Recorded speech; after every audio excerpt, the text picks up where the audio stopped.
Let us all welcome our defending champion, the Men's Ministry!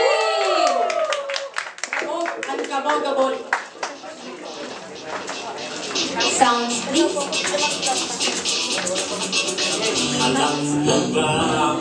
Ay, gusto ko yan. Sana kayo na po kaya nila. Sana kaya sila. Sana na po tayo nila kasi.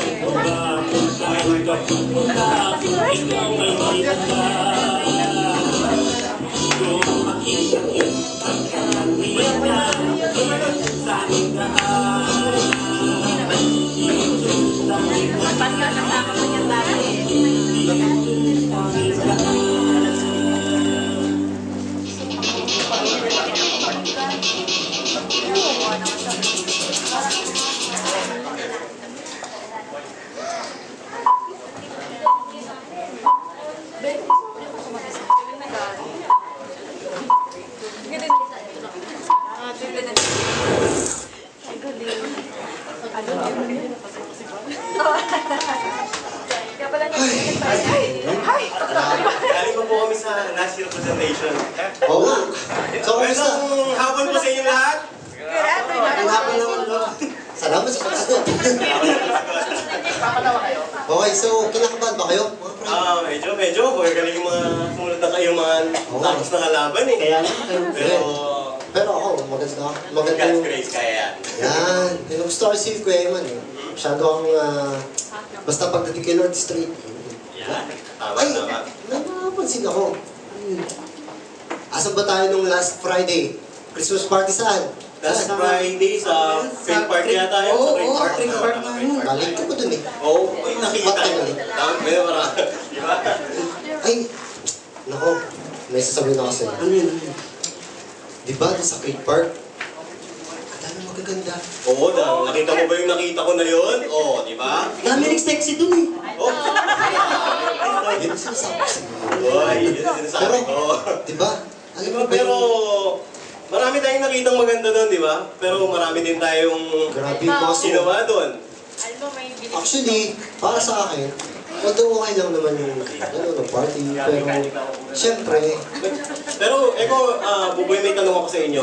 Kung kayo, sa isang Kristiyano kaya, paano kayang makihalubilo ang isang Kristiyanong lalaki, ang men's ni God, kung paano siya makikipag-communicate sa isang babae? yun. O kung paano niya iisipin kung ano yung pagtrato sa tamang babae. Tama ko. O paano niya i-deal yung mga temptation sa mga babae.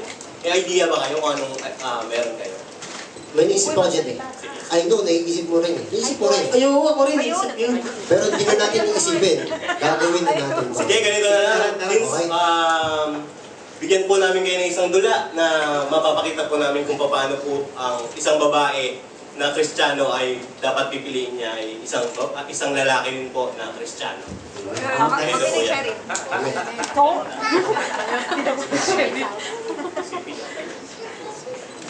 So, bago po kami mag-umpisa, nais ko lang, kasi sa mapapanood nyo, siguro may mga question kayo makikita. Siguro meron.